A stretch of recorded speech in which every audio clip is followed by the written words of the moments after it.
Many people believe that I don't believe in God because I don't believe in Christianity. I believe that there's a God, and the reason why I believe there's a God is because the evidence that there's a God is all around us and inside of us. If you take the religious aspect out of it and go purely only on spirituality, you discover that it's all about learning how to seek delight, become delight, how to love people, how to collectively come together and make the world a better place. I believe that the ultimate mission here is to create heaven on earth. Can we achieve that? Can you come to the realization that you're already in heaven? It's me that's going to save me. You use affirmations all the time, and you said if you do these affirmations for 21 days, your life is going to change. Oh, you can rewrite your DNA. And this is not me saying it. This is actual scientists. Science and spirituality are been taught to be separate. They actually go together. I made a song called Affirmations. It's my #1 song. Not you an artist, Billy. I make more money than most rappers. I never had to go to a club and pop a bottle. Yeah. I want you to delve into how we really can crack the code and manifest and see and create our own reality. Came up with a formula. If you apply that formula, you're going to get an end result. The current Pope has passed away. We want to get your take. We got to just go ahead and address the elephant in the room, this debate with Wes Huff. Yeah. Let me put it on record.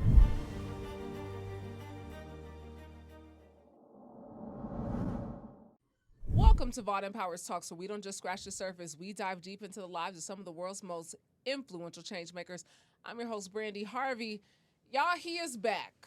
The man, the myth, the legend, our highest rated show thus far. The man is back to grace us with his presence. Billy Carson is the founder and CEO of Forbidden Knowledge Incorporated, the 4-time best-selling author of the Compendium of the Emerald Tablets, Woke Doesn't Mean Broke, the Epic of Humanity, and Fractal Holographic Universe. Mr. Carson is also the founder and CEO of Forbidden Knowledge TV, a conscious streaming TV network, the host of the Forbidden Knowledge podcast, and the co-host of Biohack Your Best Life podcast. Billy Carson believes you are more powerful than you even know, and they fear the day you discover it. Vaughn Empowers Talks. Welcome back, father, researcher, thought leader, and global teacher, Billy Carson, to the show. Thank you. I'm glad to be back. I mean, Billy, listen. If we had highest ratings, baby, you got it. Okay? The ratings are in. You are the man. I think people are so intrigued by you. They're so intrigued by these types of conversations. And we had to have you back. Thank you. I appreciate it. Yeah. We had to. Before we even dive into all the consciousness, all the manifesting, all the creating our own reality, we got to just go ahead and address the elephant in the room. You and I have talked about it for quite some time off camera. And I told you that when we dropped our first episode, there were so many comments that came in about this debate with Wes Huff. Yeah. So we just going to go ahead and get it out the way right now. You had a debate with Wes Huff. Yeah. And it created quite the stir, quite the controversy. But you learned a lot from that moment in time. I want you to talk about it. Oh, yeah, definitely. I learned a lot from that situation. First of all, the thing that I did learn was when you're not feeling your best, don't get involved in things, specifically dealing with business. I learned to watch who's in your inner circle because I was actually betrayed by somebody that I actually thought was a close friend. Turned out to be the person who was plotting against me the whole time to put me in a very uncomfortable situation. And he chose one of my weakest hours to do it, just trying to recover from pneumonia, just being fresh out of the hospital. So I learned that, people can be so close to you and you just have to be able to discern better who is in your inner circle. That's one thing I definitely learned from that. And then I also learned, I came to the realization, believe it or not, people probably won't believe this, that I am a public figure.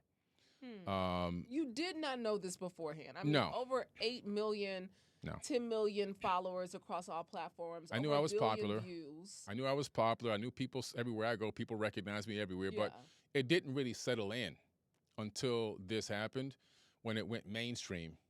Then I was like, oh, this went mainstream. Like, I really am a public figure. I'm not just in the conscious community famous. Yeah. I'm global famous. I'm mainstream famous. And one person was allowed, or I allowed one person to capitalize off of my name to try to catapult themselves off of clout chasing to a certain level of fame, which they did, but they crashed already. But I did learn, like, wow, so when you're in that level of exposure, you also then also have to watch what you do, what you say, where you go, how you respond to things. I learned about responding. My initial response wasn't that good. My initial response was very pompous and a little aggressive, verbally aggressive. And so my initial response to the whole situation, which I ended up deleting, it just wasn't it wasn't a good response. But I did learn a lot. Then I also learned about being prepared, because what I learned from school when I was on a debate team, this is why I said that this wasn't really a debate. I was never told that this was a debate. I was told that I was going to come, I have the messages. It said, you're going to come hang out, and we're going to talk about the difference between spirituality and religion. Because the host of the show that you all went on, both you and Wes, this was a friend of yours. You all lived in the same neighborhood. Your kids played together. Your wives hung out. All of that. Yeah, correct? Yeah, they did. It was, this guy I thought was a close guy, but come to find out, he had been plotting on doing this for quite some time. And now, as I replayed in my mind, several messages he sent me about wanting to talk about some of the stuff he saw in some of my clips, just himself supposedly.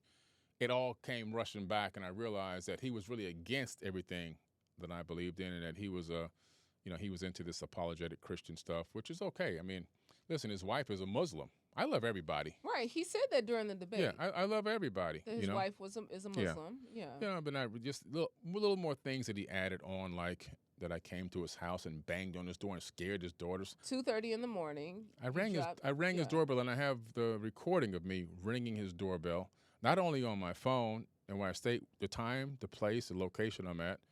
He released a Ring doorbell video, which shows me ringing the doorbell with a piece of paper in my hand that had a typed note, which was a note saying I don't consent to using any of the footage. And then my car also records everything like it's not a Tesla, but it records like a Tesla. It's a Mercedes S class. It records everything. So because the car was there, it recording me standing there ringing the doorbell, which I have a copy of that video as well. So nobody banged on a door like a crazy madman. I didn't go driving through sleet and snow through the night to get to his house. I literally went around the corner. We're neighbors. It's a 1.5 minute walk to his house. I drove because I was sick with pneumonia, and I didn't have enough energy, so I drove around the corner instead of walking. But it was just to say, and there was never a lawsuit. It was a cease and desist. Nobody ever tried to sue anybody. It was a cease and desist that said, I do not consent to using my image and my likeness. And I didn't think it was professional the way it was done, and the way that it was contrived and set up in the ambush, and the word salad that was used. When I did debating in school, the first thing you learn in debating is, number one, you prepare for a debate. Now, this guy had prepared for me for over a year because I went to his account and saw all these videos, probably damn near 100 videos about me. Were you aware of who he was? No clue. And what his stance was prior to getting on the Never live? seen this guy, never heard of him, had no clue who this guy was. If I did, and when I saw his face pop up on this virtual screen, I would have just walked out because I would have realized right away this was some bull crap, but I didn't know who he was. And so what you learn what a debate is, and the first thing you learn in debate class is that debating is not about who's telling the truth or who's right or wrong. That's irrelevant in a debate. It means nothing. Debates are not about who's right and wrong. This is where people's misconception about what debating is all about. Debating is all about who can win an argument, okay? And so in that particular case, he actually he appeared to have won the argument. He won the argument because he stood his ground in a way that made it seem like I was uncertain of myself. And I did become uncertain of myself, actually. But then later on to find out that everything that I said was actually 100% accurate. And this was verified through actual academics that really got pissed off at what he had been doing and saying he was a PhD. He's not a PhD. He even told Joe Rogan he was a PhD. He's not a PhD.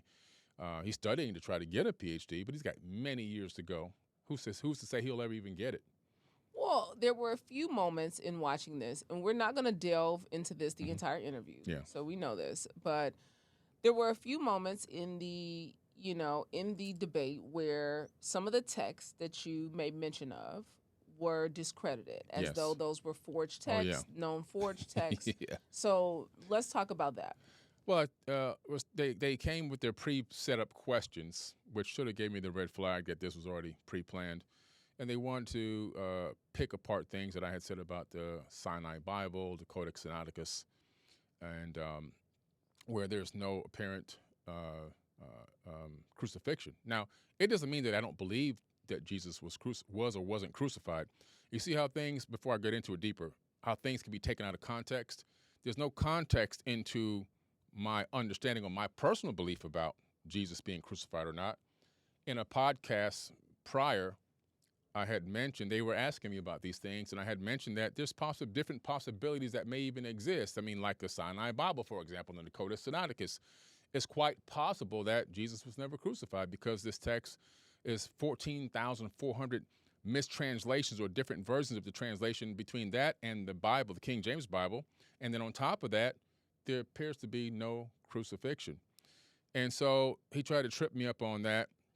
And he said he had a book on his shelf that's got it right in there, but he never pulled the book out and opened it. Meanwhile, I found out that particular version of the story doesn't have the crucifixion in it. And according to real academics, a doctor and also a PhD, real academics who teach this stuff, they contacted me and they actually made their own video showing the record that he was saying had the crucifixion in it. And they contacted him and said, hey, there's no crucifixion here. Why'd you make that up? And he told them, well, there's another text that's around the same period that has a verse around the same size as the empty space that would fit into the Codex Sinaiticus. Well, how come you didn't say that in the debate then, you see? So again, I was right. And then also, when he tripped me up with that, I said, well, maybe I was talking about the gospel maybe I was talking about Barnabas, right? Gospel of Barnabas. And then that's when he tried to say, well, that was a forgery because they found that there was a mistake in one letter or something, and you can see it was copied back. Well, but yeah, it was a copy back according to the PhDs and the doctors and an archdeacon from the church. They said that, yeah, but it's copied from an actual documented record. He never brought that up in the debate. He didn't say to you, well, yeah, that might be a copy, but it's a copy from something that actually was original. Yeah. He just led everyone to believe that that was a copy that didn't, like a forged, just fabrication, but it wasn't. So then what would you say to, because this came up in the engagement with our audience when you came on the platform the first time, who questioned your belief in Jesus. Many people believe that you have really tried to denounce Christianity. You don't, you really don't say much about other faiths, but there is like this belief that you kind of gun after Christianity and Christian teachings and Christian principles and the teachings of Christ. What do you say to those people? Well, I don't challenge the teachings of Christ. I actually agree with the teachings of Christ, and I've done full podcasts. Matter of fact, I just did a new episode again called Bible Study with Paul Anthony Wallace, 33-year former archdeacon in the church, who's my co-host. And we talk about in that our personal beliefs about Jesus. And so that's where there's also another misconception. Just because I'm making statements or bringing forth evidence that I believe is evidence that says that this version of Christianity has a lot of loopholes in it, it doesn't mean that I don't believe in God. It doesn't mean that I don't believe that Jesus was real and existed and did miraculous things. It doesn't mean a lot of those things. I think a lot of things get taken out of context because people only see the clips that go viral. Yeah. And a clip is out of context, because a clip is a minute or less out of a full understanding. We know. Yeah. And then people actually will comment on those clips as if that was the lesson, the full lesson. I'm like, you got to go watch the whole video. You can't. Well, Billy, everybody becomes a theologian. Yes, in these conversations. I know, everybody becomes a therapist, a theologian. Yeah. Everybody is a mathematician, Let me put on record. And I have a video that I pinned on my X page, maybe 2 years ago. It says, the first thing I want to tell you guys is, many people believe that I don't believe in God because I don't believe in Christianity. And that's far from the truth. I believe that there's a God, and the reason why I believe there's a God is because the evidence that there's a God is all around us and inside of us. We know that through several scientific things that have been discovered and peer-reviewed, that there's a fingerprint here in this universe. The first thing is, we know that the Mandelbrot set, discovered by Benoit Mandelbrot, is a fractal mathematical formula, which is only about this long, and this formula exists through all known living things throughout the known universe. And I say not only living, but even things like rocks, galaxies, hurricanes. This fractal code exists throughout everything, and this fractal code is so strong and so powerful, Pixar Studios took this fractal code called the Benoit Mandelbrot, and they put it, the Mandelbrot set, and they put it into their animation software. This is how Pixar became famous.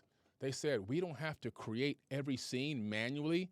This fractal code can actually create everything on the fly, including the animation. This is straight from God. And they imported that into their animation software, and that made Pixar an instant hit, the #1 animation studio in the world overnight, because they implemented a code that, in my opinion, is literally from God itself, directly from the universe. And then we found that through Professor James Gates Jr., who's a former scientific advisor to President Obama when he was in office. He's a professor at the University of Maryland, who I interviewed him on my own podcast. He's one of the top minds in the world in theoretical physics and supersymmetry.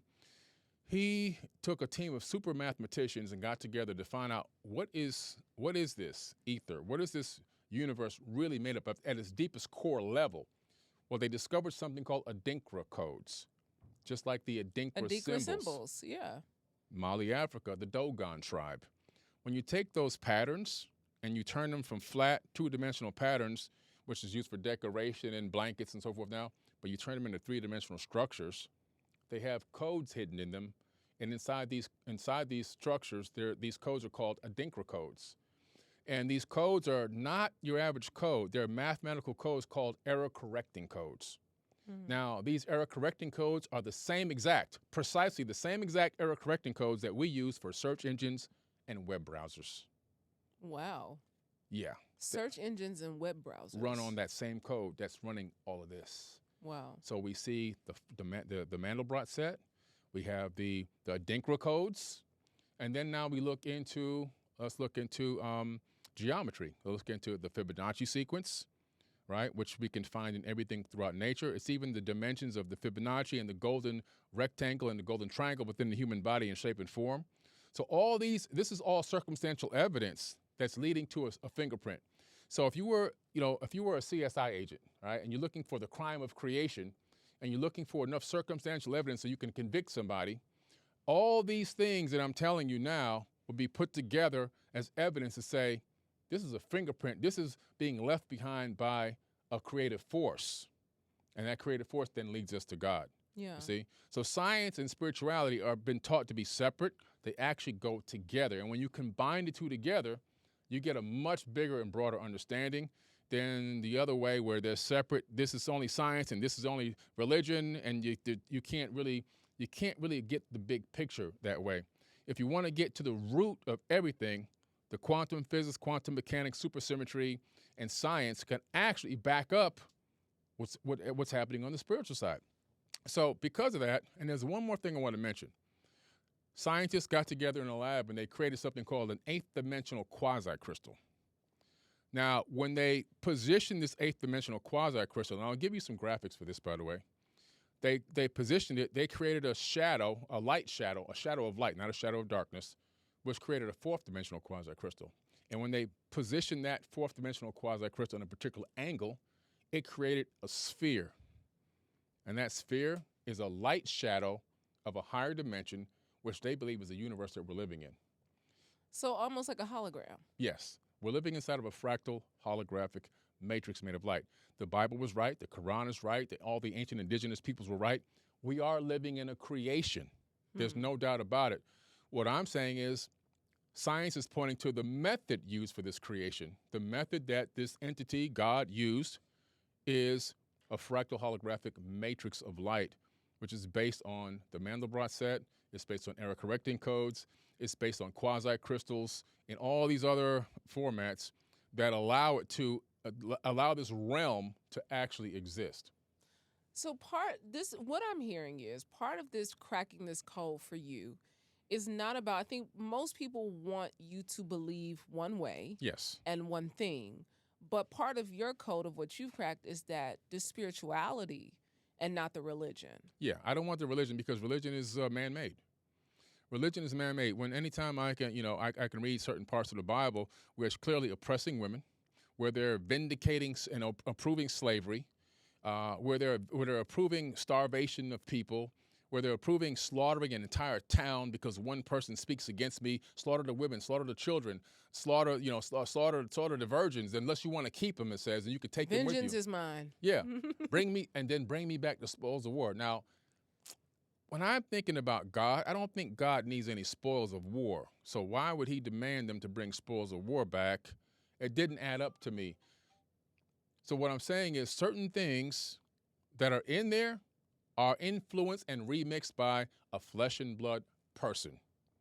Because why? Because they want to be able to implement that in the name of God and dominate another group of people. Just like the chosen land. He's got these Israeli people, Israeli fighting against the Palestinians, and they believe that they deserve to eradicate them, even though they themselves have already been gone through something similar in Germany. Now they want to do that to another group of people because God's promised that they have the right to this land. That doesn't sound like, it sounds like a man said, you know what, we'd like to take this land. If we say God ordained it to us or gave it to us, then we can go here and wipe these people out, all in the name of God. We don't have to have a dirty conscience about it. It's the ego of man that's destroying things in the name of religion.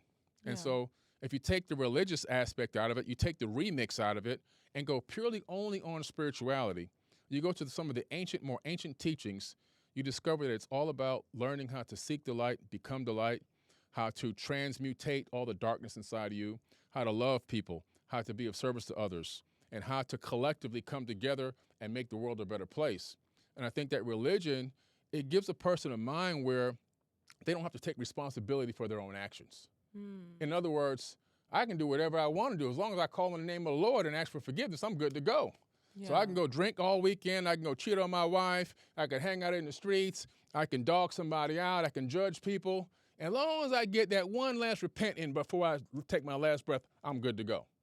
Whereas a person can think that way, but if a person who doesn't think that way like myself, and I go my entire life being of service to others, building orphanages in Africa, helping people all over the world, building houses for homeless people, giving away thousands of dollars to single mothers for their electric bills, their final notice electric bills every year. All these things I've done. But if I never repent, somehow the person that's been killing people their whole life and doing all this torturous stuff, they can repent at the last second and they can make it to paradise. But because I didn't do that, but I was a good human being, I'm not going. You see, to me, I have a problem with that. And also, I think it allows people to feel like they can do whatever they want and not have to answer to it because they can just do this repenting thing. I think it's an excuse and an escape to not take responsibility for yourself. And people like that are waiting to die so they can live. I chose to live now.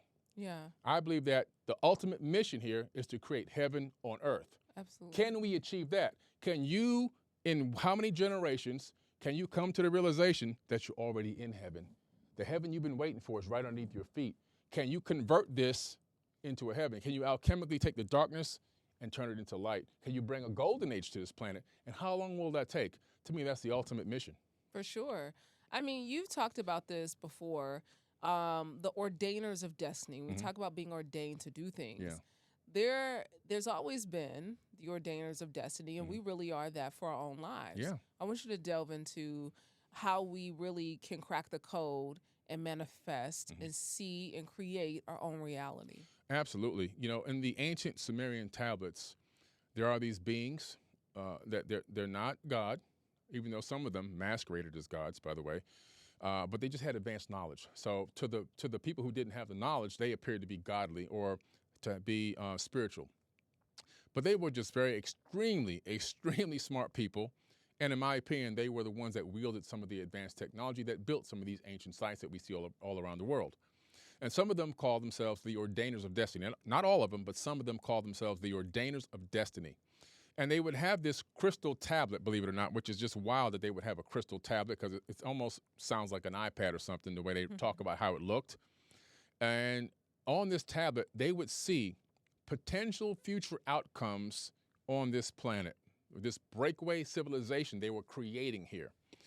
And they would actually then consciously focus into each individual potential outcome and see what was going to happen in the future if they make a decision here, if I make this decision here, if I change my mind and do this over here, if I nudge this over here. What are the outcomes? Now, in science, in quantum physics, we know through the double slit experiment that everything exists as a wave of potentials until a conscious observer collapses it into the illusion of solidity or solid matter. So we are co-creating reality by that method scientifically. Now, these people were using the same exact technique, but they were using it through spiritual consciousness, and they were actually collapsing the wave function by visually seeing what potential future outcomes were there. And when they found the one they wanted, they would then collapse it by setting a course of action towards that outcome. And so I came up with a formula based on that. It's called conscious thought multiplied by action equals manifestation. Conscious thought multiplied by action equals manifestation. Equals manifestation. Yeah. So you got to think it, then you got to put some action behind it, but you got to have some belief towards it, right? Exactly. Okay. And then you'll manifest it. And they knew this. So it's CT multiplied by A equals M. That's the formula, right? And so that's trademarked, by the way. Got him. I trademarked it already. And so, but it's a real powerful formula because you can apply that to anything. You can literally apply, I don't care what it is, if you apply that formula, you're going to get an end result, okay? You're going to be better off than when you started if you apply that formula, and they knew this. And so I took that and understood that I literally am helping to co-create my own reality, that, most people don't understand. We're co-creating as a mass, but on an individual basis, we have a certain level of control over our own reality tunnel.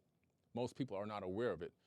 Our tunnels crisscross. So right now we're here together. Our tunnels have crossed, right? Yeah. We're here at this point in time, this temporal period. Our tunnels have crossed. I'll go on my way and you'll go on your way after this. So there's a certain amount of control you have over your own reality tunnel that gives you the ability to witness your own co-creation capabilities and powers. Well, the problem is most people want to create or manifest things in their life without the action steps. We've been taught just focus on it, just think about it. But the way that they're thinking about it isn't working because they're saying, one day I will. I hope I could. I wish I can. I'm not good now, but maybe one day it'll happen. That's not manifesting. That's hoping, wishing, and praying, and that's nothing's going to come out of that. You have to be direct with exactly specifically what you want. You got to know what it is and claim it. Just like it says in all the biblical texts and everything else, you have to claim it and own it. And when you think about the thing, you don't think about obtaining it. You think about it as if it's already yours. Already there. Yeah. I mean, we have a vision board course on our platform, and it's really, the vision board is really just the guide. It's just a guide. It's just a map. It's just a GPS on how to get to that specific thing. But when we talk about the action steps, give somebody, you talked about this in one of your interviews, you talked about like a car, right? They want to manifest a new car. Yeah. You say go test drive the car. You say go get in the car, understand the workings of the car, see it, feel it, believe it, like all of those things. What is that first thing that you would tell people to do? I'll tell you one thing that I did, okay? I wanted to build a house. This is one of the first house, well, actually is the first house I ever had built from scratch. Well, when I found the location of the land, I took a Tupperware cup, a Tupperware bowl, a small one, and I popped the lid off, and I went to the land, and I scooped up the dirt, and I put the lid back on top. And I left with that dirt in my hand inside of that Tupperware bowl. Took it back to my house and put it right on top of my desk where I work, right next to my computer, because I claimed that land. That land is mine now. I own this land. I already own it. Before I owned it, I had no idea how I was going to get the money, the down payment, nothing, the loan. Nothing was even close to being there. I mean, not even close. But I had the dirt, I had the soil from that specific location on that land. I wanted that piece. And through that process, again, I got the soil. I've claimed it now. Now I'm on my computer making my plans. And I'm coming up with all different types of ideas. What can I do? What kind of clients do I need to bring in? Here's the total amount I need. How can I reverse engineer this money backwards?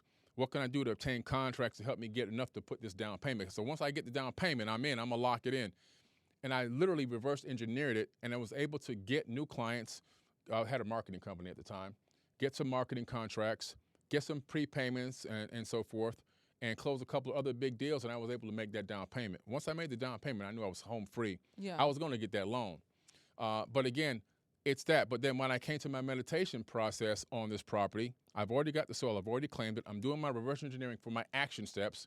On my meditation, I'm not meditating on thinking this house one day will be mine. I'm meditating as if it's there. I see myself pulling up in the driveway, getting out. I've got a key in my hand. I unlock the door. I open the door. I walk in. I see it fully furnished. and I sit down on a couch and I turn on ESPN to watch my updates. Yeah. Right? So I'm living in the house in my meditation. I'm not hoping I can get it or focusing on one day it'll come be attracted to me. I've already obtained it in my conscious thought. This is the original platform. When we understand that the original platform isn't Instagram and Facebook and YouTube, the platform is here, the consciousness platform. And here, where the mind is multidimensional, we create everything. Without this multidimensional platform here, there'd be nothing here. There wouldn't even be a mic for me to talk into. Yeah. Because somebody had to consciously envision this microphone in their mind, Yeah. right? And that's up here in a multidimensional state. And then once they envision this microphone, they said to themselves, this would be a great tool to use for people to talk into, to project their voice and save their voice. And then from there, the person, if they thought about it enough, they've made it in their mind. They've made a multidimensional object. It collapses into 2 dimensions by drawing it on a piece of paper. And then they take it to a designer who puts it into a CAD, computer-assisted design, still 2D, even though it looks 3D, but now they can move it around, look at the angles and everything, and make sure they got it just right, and they take that data and give it to an engineer.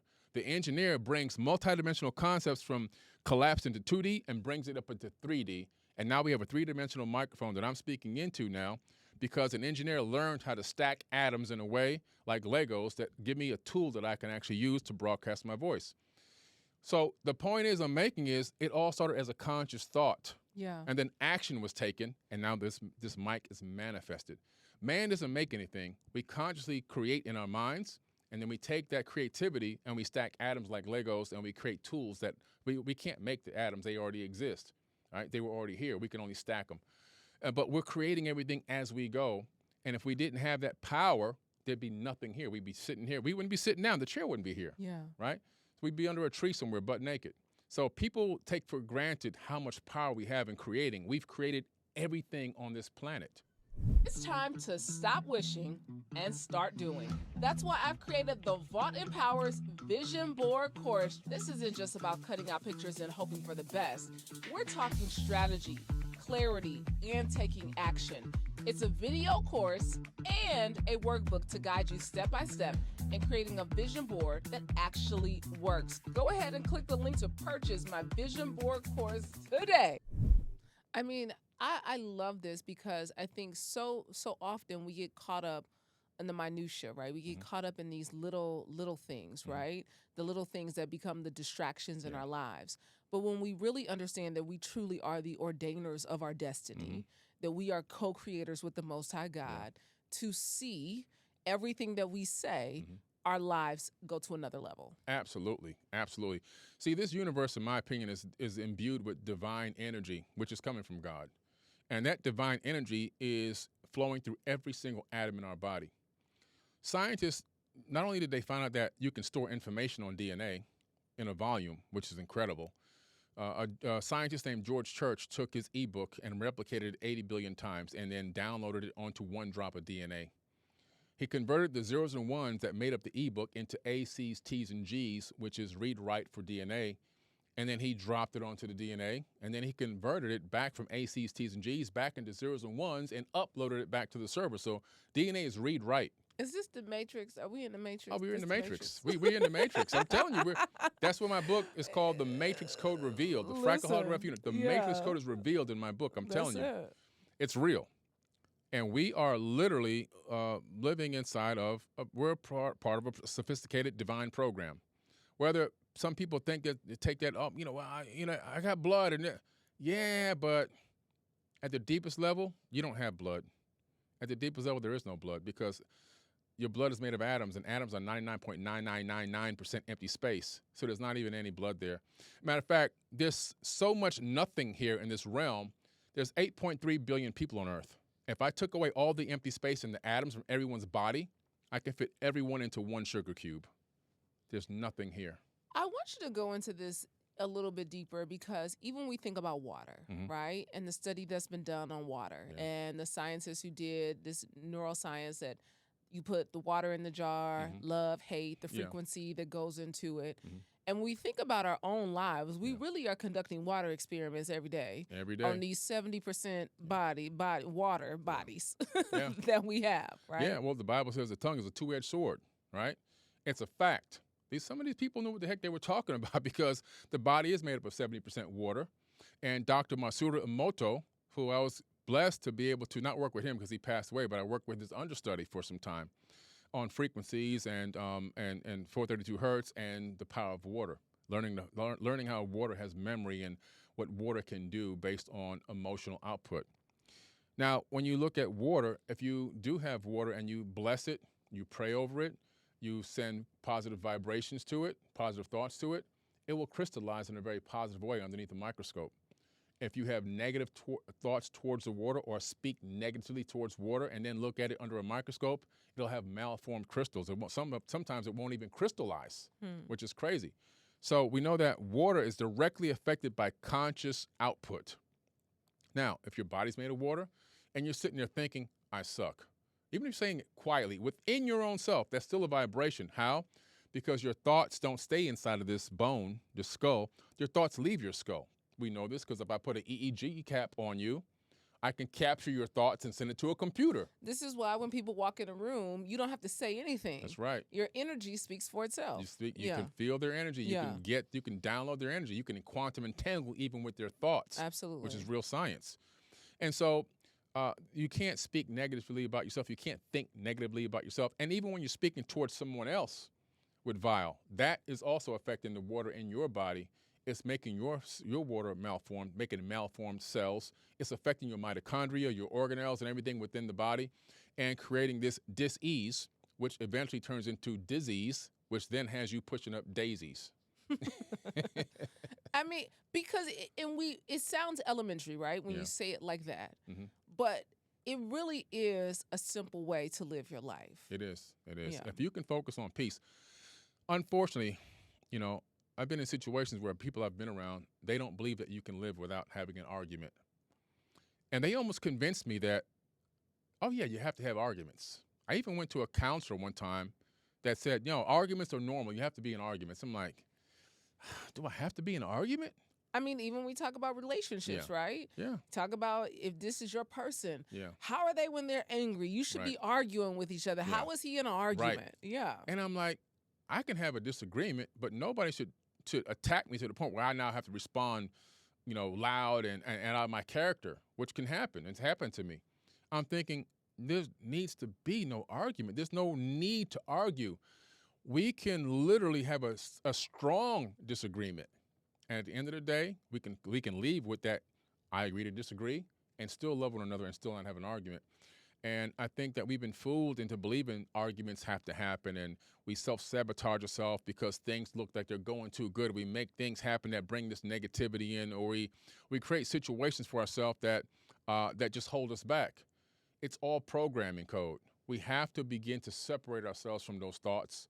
We have to see ourselves not as the thoughts, but the observer of the thoughts. And then we can reprogram ourselves on the fly. Yeah. It takes time in the beginning, but if you can pull yourself back and take some space in between your reaction, you can then reprogram your output. A lot of people are only reacting.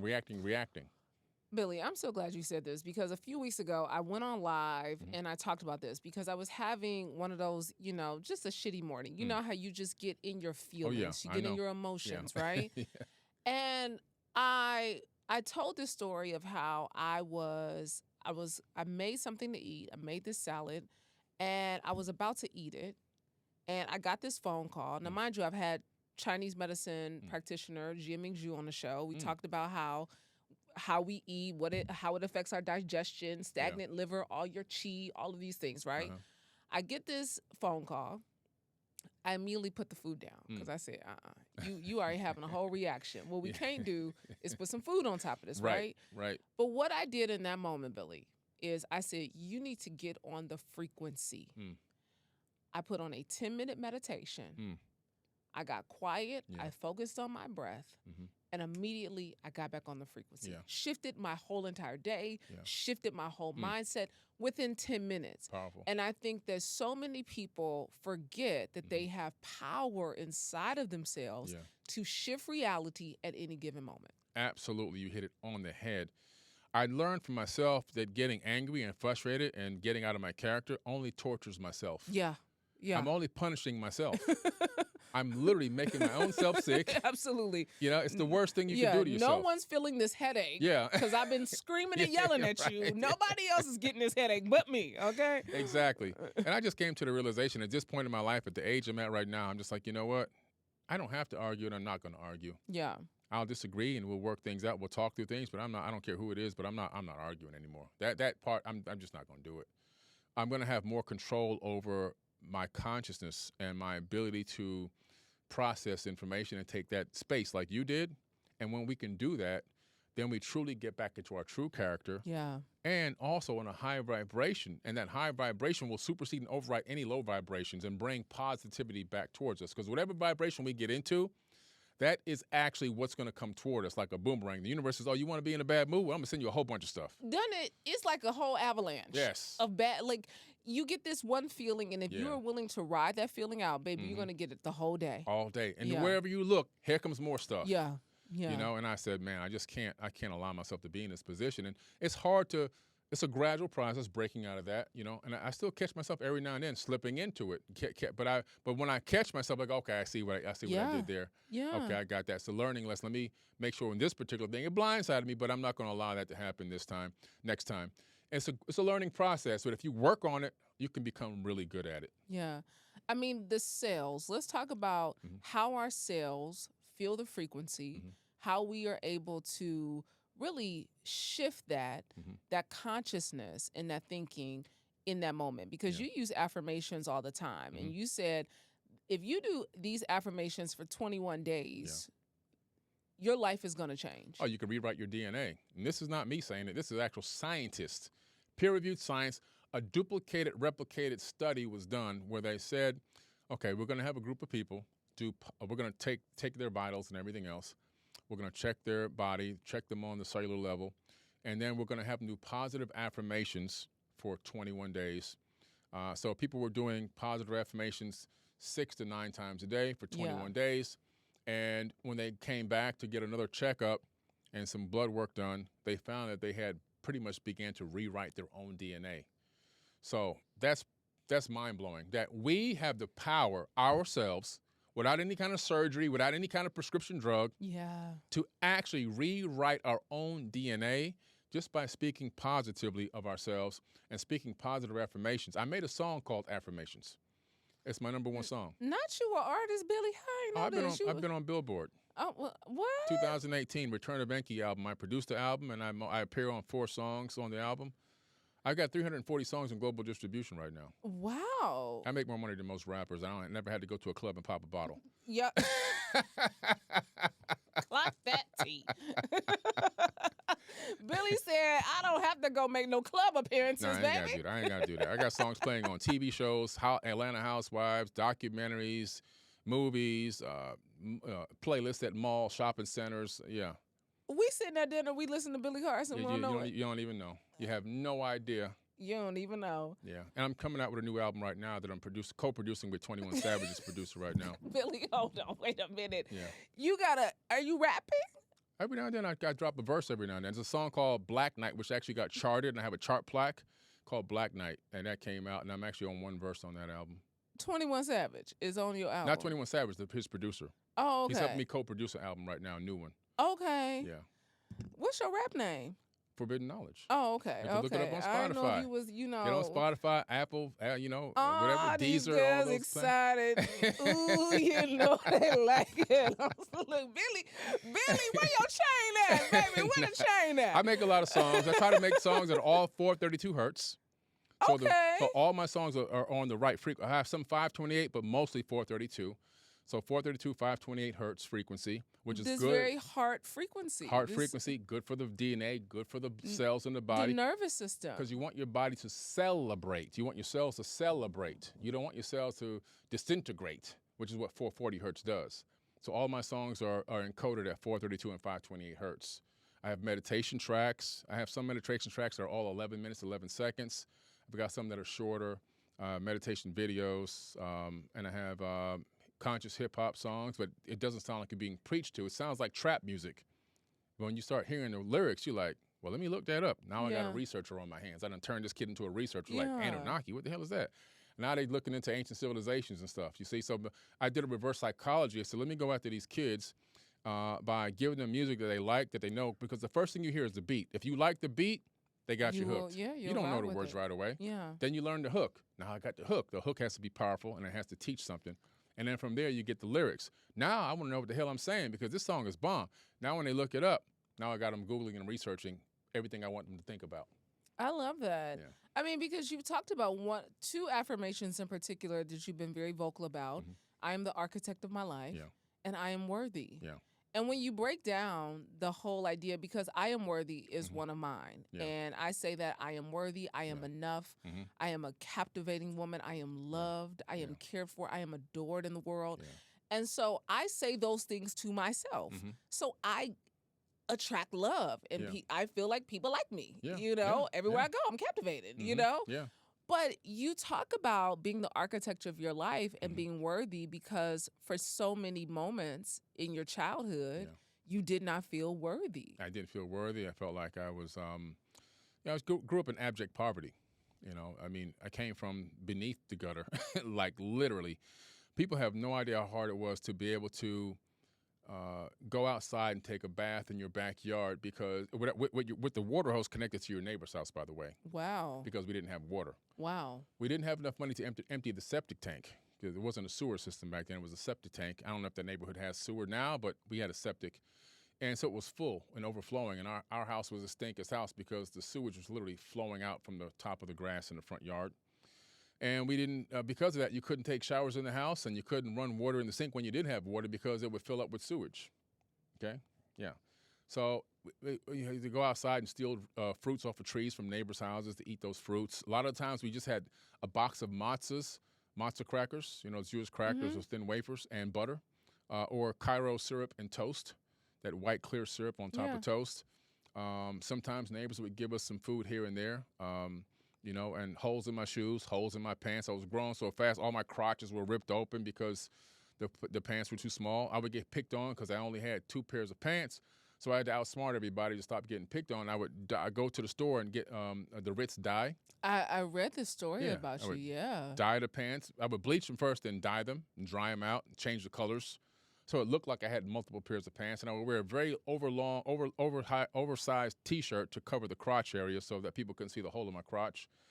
And, unfortunately, the last time my mom bought me shoes, which was the most embarrassing thing, was the beginning of the school year. She only had $5, and McGregor had a sale at Kmart for the football cleats. So I wore football cleats to school as my school shoes. Wow. With the rubber nubs. Not only did I wear them to school, I played basketball with them and ran track with them. I never played football. Bless your heart.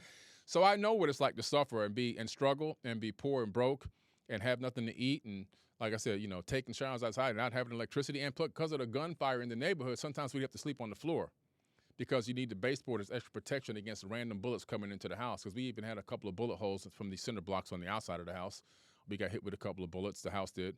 And so it was like, seeing neighbors get killed, murdered, and all that. It was an event every day. The crossing guard, back then, crossing guards used to be kids. They changed it now, and I'm pretty sure it had to do with kids abusing other kids or bullying other kids, because our crossing guard would try to rob us for our school money or our food, depending on which one we had. We'd have to sneak into school. Oh, my goodness. So this is the kind of conditions, that I grew up under. And I remember my 3rd grade teacher told me, one day they were asking everyone, like, what do you want to be for a living? And people would jump up, I want to be a postman, I want to be a garbage man, I want to be a doctor, I want to be an attorney, whatever.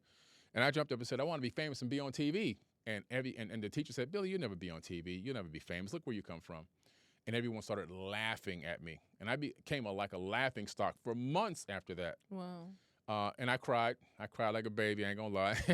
And I was hurt. But in some way, that actually drove me. I didn't take the victim mindset out of that and give up on my dreams.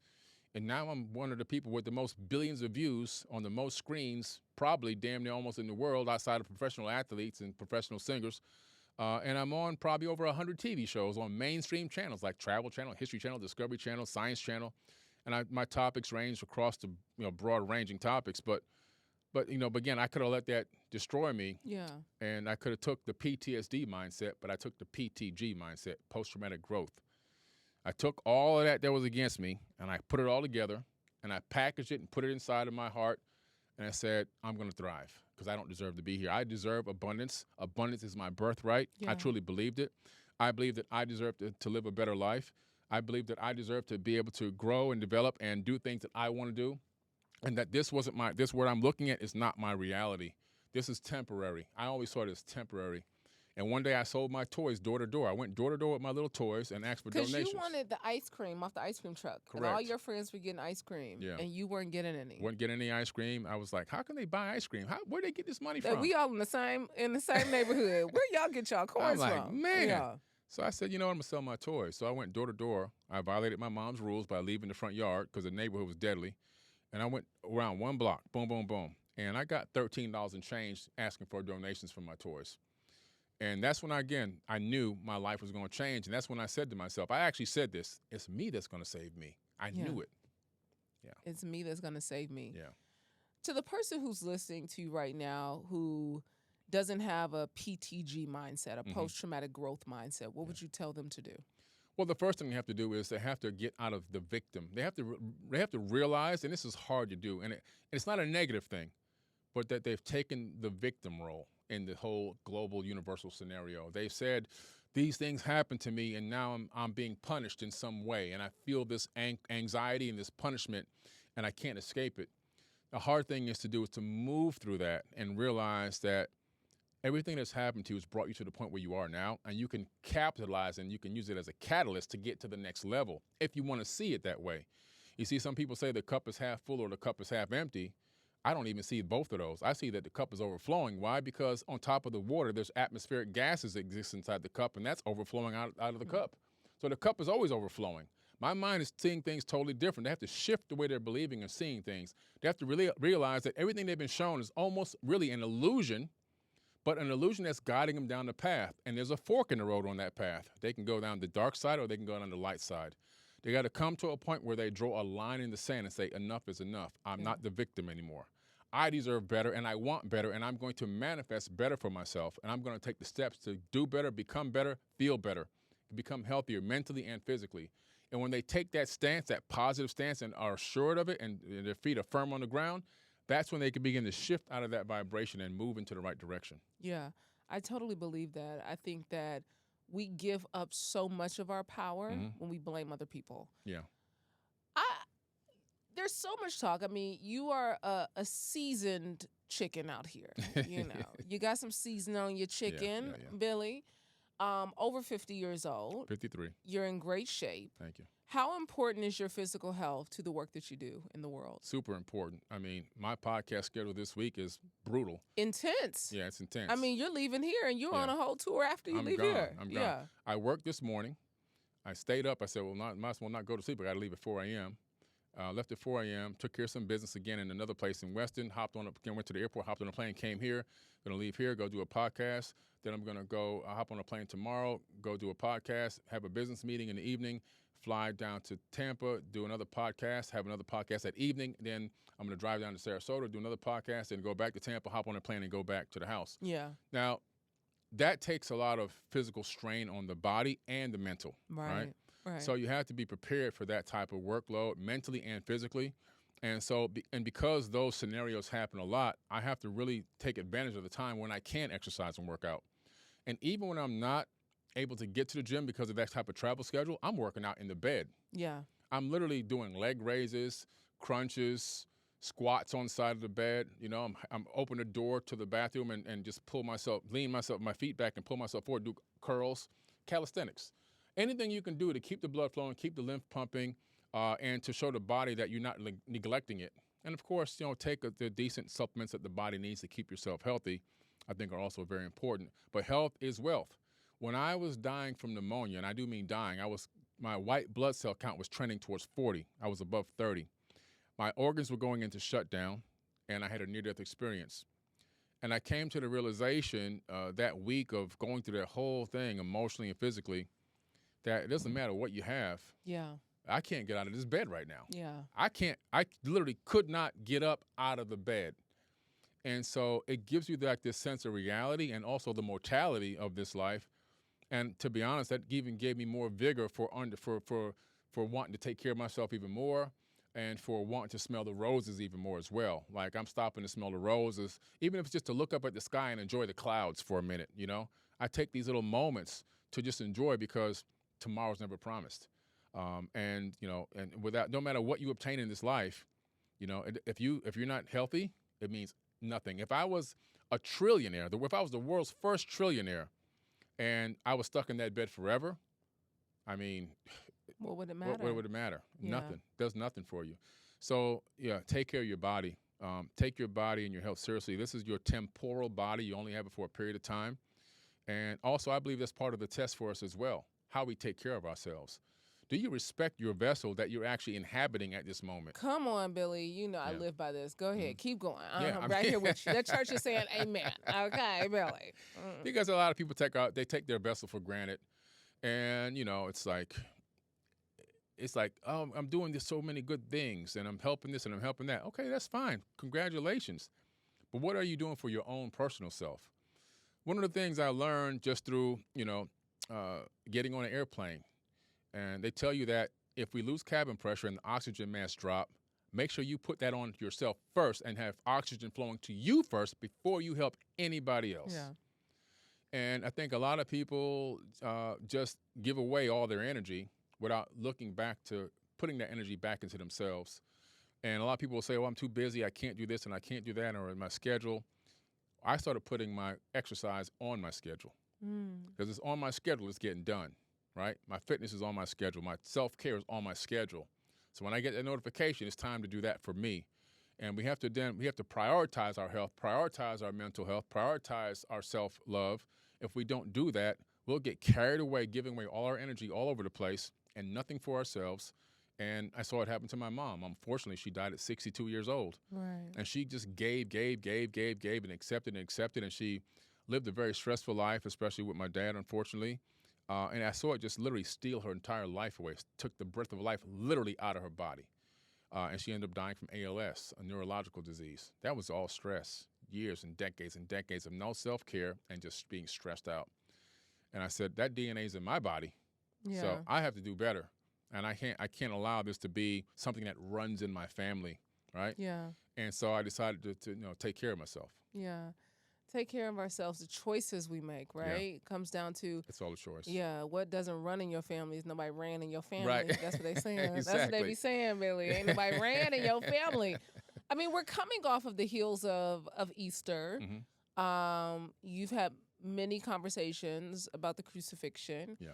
And we had a late question come in to this set, guys, because the current Pope has passed away. Yeah. And so before you leave, we wanted to get your take on the new selection process of the Pope and what this process means and even this idea of a black Pope coming into the fold. Yeah, well, the Pope selection is a kind of a very political process. It's a very strange process that goes on really behind the scenes. The last time before this Pope passed away, there was another potential that there could have been a black Pope. And there's a potential this time there could end up being a black Pope, a black man that's going to become a Pope. But whether or not it is a black person or not, I think it's kind of irrelevant. I kind of jokingly said, I wouldn't want to take that responsibility. I wouldn't want to take the popularity of being the first black Pope. Yeah. Just because, from my opinion and my research, what that religion stands for, Catholicism is, it's got very dark roots within the Roman civilization, the Roman Empire, the Papal Inquisitions, which were over the course of 700 years under the Pope's order, over 80 million people were tortured and slaughtered to bring in the good news in the religion. And I mean, it was a dark time, right? So they would go to a place and they would subdue a village and they would take the head of that village and they would say, you guys are going to take this religion, you're going to speak our language. I mean, we can go here in the United States with the indigenous people.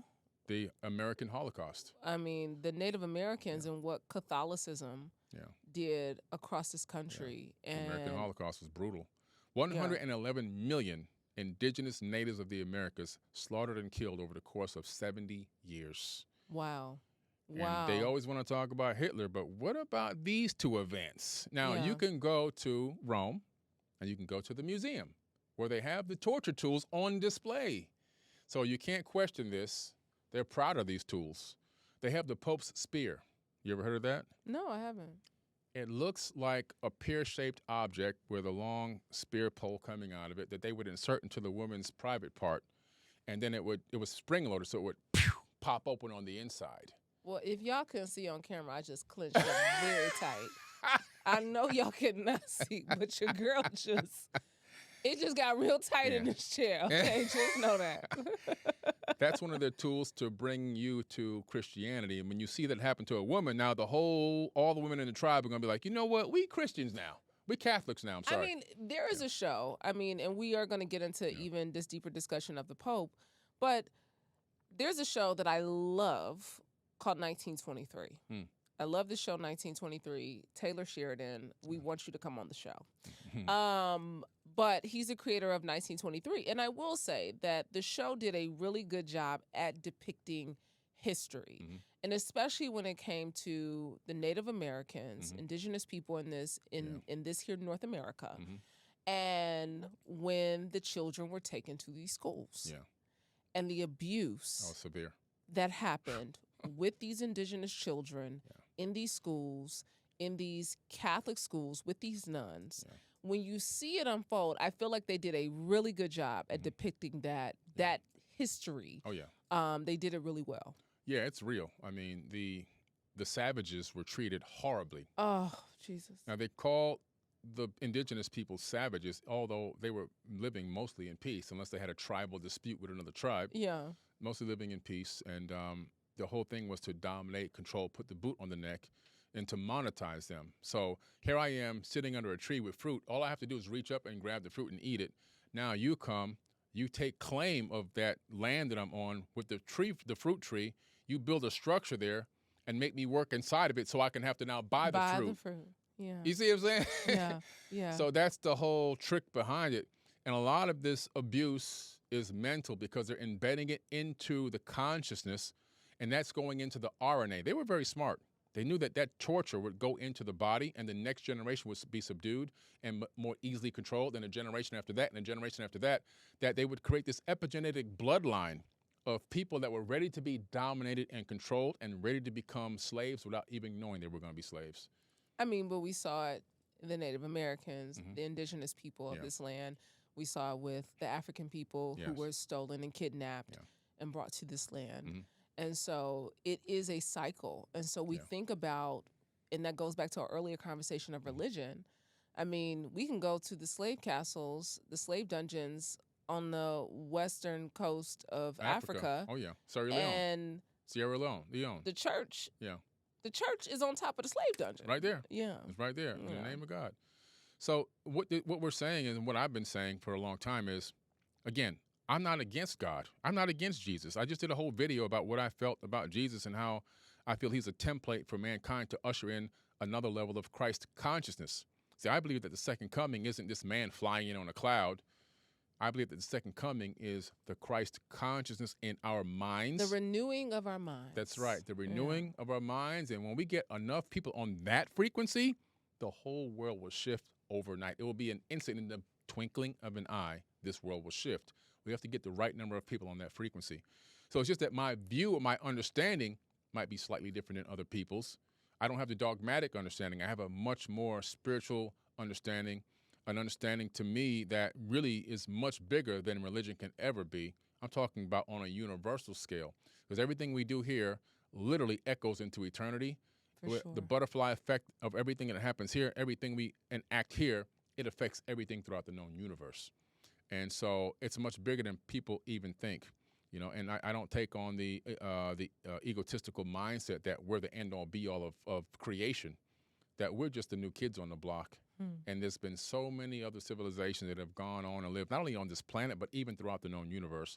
We're just one of who knows how many Googles of civilizations that have arose to this level.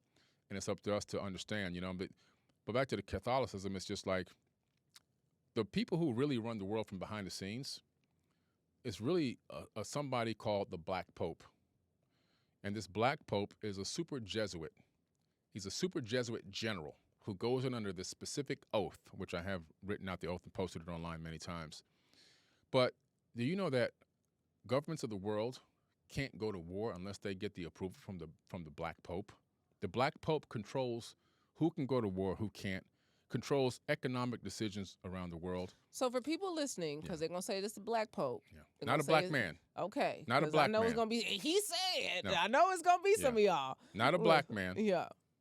They call him the black pope because he wears a black robe. His robe is black. It's always black. He's a super Jesuit general. Just anyone Google the super Jesuit general. That's one of the biggest controlling oligarchs of governments and economies from behind the scenes, pulling strings. Immense power, immense power. That's who's really one of the top controllers of what's going on in the world. Yeah. So when you say controllers of what's going on in the world, I want you to dive a little deeper. What do you mean by controllers? When we talk about war, we talk about economy, we talk about pandemics, what are we talking about? Which government is allowed to be one of the top governments? Which countries are going to be third world and stay third world and never have the opportunity to rise up? Which governments are going to politically go to war against each other, and how can they profit from both sides of that war? What information can be brought out through history books, through teachings and through education that they can control and still hold their control over, so they can control the flow of information to the population, so they can control our minds? What level of teaching is going to happen in specific locations in the world that they can still control, and how to keep people's minds in the teaching style, in a teaching style of being a prisoner versus being a creative person. All these things that are going on, they control even economics, are being done behind the scenes, and the black pope is one of the biggest controllers on the planet. So basically what I'm hearing is it really don't matter who they pick. Don't matter who they pick. This is why every 4 years I vote for myself. It's the same thing in America. Left wing, right wing, same bird, right? Yeah. Go down the voting line. When you get to the end, there's a guillotine there. And no matter what side you're on, your head's getting chopped off. Yeah. The fact of the matter is, presidents don't have that much control and power. Okay, they can put these tariff threats, and they can change the transgender laws, and they can. There's not a lot of power there. It's an illusion of a lot of power, but the president, no matter who he or she is, can't come to Florida, where I live, and say these new laws are going to be enacted today, and there's nothing you guys can do about it. Because the government going to say, "Man, get out of here! I don't hear nothing you telling me." This happened during the whole pandemic, right? You guys got to wear masks. Man, please, we ain't wearing no mask. Matter of fact, throw the mask in the garbage. Florida and Georgia said, yeah, no thank you. No thank you. We ain't doing that. You guys got to get this jab in your hand, in your arm. No, we ain't doing that. You guys got to do this. You got to do that. No, we ain't doing that. So the states have their own government and their own budgets and their own controlling force and their own laws. That's why you can't be a realtor in Florida and go be a realtor in another state without taking the test all over again to learn the new laws from another state. So presidents don't really have a lot of control over the states. They have the illusion of control. They have a federal level of control in certain areas, but they really can't dominate the entire country like we think they can. People say, well, I want this to happen. I want that to happen. Well, that's up to your governor. That's up to what your local politics. You can't. That's not going to happen from a presidential standpoint. And when you come to the understanding that that's what's going on, you begin to realize this is just a dog and pony show. And the thing you can do best for yourself is to learn how to become your own president. And so that's why every 4 years I vote for myself. I go down to the voting box. I write my name in the write-in ballot. Do you? Oh, yeah. And I took a picture of it, put it online every 4 years. You write your name in the box every 4 years? I write my name in the box. I spend the time to get in line and write my name in the box and become my own president. I love that for you. Yeah. And drop it in the box, and now I'm the president again. And guess what? I win every time. I literally win every time. You absolutely do. Can you imagine if everyone took on the mindset that they were the president and took on their own presidential ideas and concepts and what they would like to see for their community and became the president of their family and their communities? And then the change that they would then now be required to enact because they've taken this oath. I actually got on my YouTube account and did my own presidential oath, read my own oath. I saw you did a whole campaign. I did a campaign. Yeah, a lot of content around your campaign. Yeah. I mean, For the person who's listening, though, because there is somebody who's listening to you and they say, oh, there he go with that, that crackpot stuff. There he go with that. There he go. Conspiracy theories. I don't believe him. I can't get behind it. That's that crazy talk about being the president of your own life and writing your name in the box. What do you say to that? Well, they have been brainwashed. They've been brainwashed into believing that they have no power and that they need to give away their energy to an outside source to take care of them. They believe that they've got to believe in someone else that's going to come and fix all the problems within their local community, in their city, and even in the country, and maybe even in the world. So it creates this scenario of millions of people sitting back, kicking their feet up, watching the world burn, waiting for someone else to fix a problem that they're supposed to go and take care of themselves. Yeah. And that's what I can't get on that frequency. I cannot stand it. I see something wrong, I'm going to try to find out if I'm passionate about that thing, I'm going to find out how can I become the solution, collaborate with someone to be the solution, or find someone who knows the solution to the problem. If we had a country full of problem solvers instead of crybabies waiting on somebody to come fix all of our issues, we would be evolved 10,000 levels above where we are economically, spiritually, financially. The abundant level would be through the roof. Everything would be amazing here. This country would be a golden age going on right now if we took on that mindset. Now, people say, well, the so-and-so, Sally ain't doing it, and Ben ain't doing it, and Jimmy ain't doing it, so I'll wait for everybody else to get started. I don't got that kind of time. I start for myself. I can't worry about what everybody else is or not or isn't doing. For me, I'm going to do what I can do. And I know that little bit that I'm doing, it has an effect on the minds of people, and some people will join in with me and some people won't. But guess what? The ones that join in, they contact me all the time, and their lives are transforming like you wouldn't believe. And the ones who don't join in, they're stuck in the same old box, trying to figure out the same old things and worrying and crying and arguing about the same old politics every single day. While people are arguing about Trump and Clinton and Biden and all this kind of stuff, well, they're arguing who's doing what and who ain't doing what. Man, I'm just living my life. Yeah. And I'm free from that dogma. And I'm free from that because I had no belief and faith in those people from the beginning anyway. Right. I never put faith in those people. I put faith in myself. I love that. I mean, I live by this statement. Effective people starve problems and feed solutions. Effective people starve problems and feed solutions. And so if you are feeding solutions, I'm your girl. If you not, you down there arguing in them comments, baby, we ain't got nothing for you. No. So as we begin to close this out, I mean, I feel like I know something that you might say, but what one word are you committed to in this season of your life? Well, this season of my life is a new chapter, so I'm committed to evolving. I'm just evolving, and I realize now that I'm really super committed to addressing childhood trauma. I started the process recently.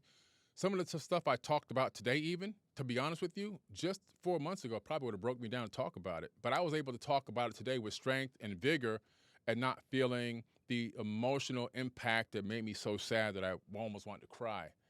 And so that tells me, again, that it's working. Yeah. Going back and addressing a lot of my childhood trauma, a lot of the really dark situations that I grew up in. One of the most recent one that I had to address recently, I just pick I'm pretty much an open book. I mean, my father, when I was 16, I used to pay rent to live in my house. And I would pay, by the time I was 16, I was paying $400 a month, which now would be like $2,000 a month. Yeah. I was paying him $400 a month. And, my father was a drug addict and an alcoholic. And I gave him the money in the morning. By the evening, he already done blew the money. Now he wants another $400. He's claiming I never gave him the money. He can't remember that I gave him the money. Turns into an argument, and he pulls out a gun and puts it right to my forehead, Your father puts a gun to your forehead? Oh, yeah. Wow. And this is one of the things that really I could hardly ever talk about because it would literally destroy me just even bringing it or thinking about it. But I've processed so much through that now, through counseling, and this amazing program I went through with Dave Asprey called the 40 Years of Zen, which was a whole week of really self-work for 4 or 5 hours a day in a meditation pod, counselors and everything. It was an 8-hour day in total. 4 hours to 4.5 were just meditations, but in the meditations you're working on the core, you're working on your shadow work, and then you come out with information, and then the counselor addresses it. And I've been really working. So my dedication to myself now to work through these traumas, work through all these things that I've been through as a child, even to my adult age, to address them, to process them out of the body, and to not just hoard them in the body, because eventually those things still are in there to make you ill, make you sick, also to become triggers for other situations that have come up in your life. And so I've been really processing and working on. That's my evolution through my own shadow work right now is my main focus, and to continue to do that, and just continue to process all that shadows and all that trauma that happened to me in the past, and just renew myself from within. So that's what I've been working on. Billy Carson, you always have a welcome spot here at Thank Vault you. Empowers. Every single time, whenever you want to, you are more than welcome to come. I thank you for sharing, for being so transparent, so honest in this season of your life. Vault Empowers Talks, another good one for the books. Be sure to share this with somebody who needs a deeper level of evolution. They need to evolve a little and go a little deeper in this season. Until next time, I'm your girl, Brandy Harvey. Eat well, give a damn, move your body every single day. Peace.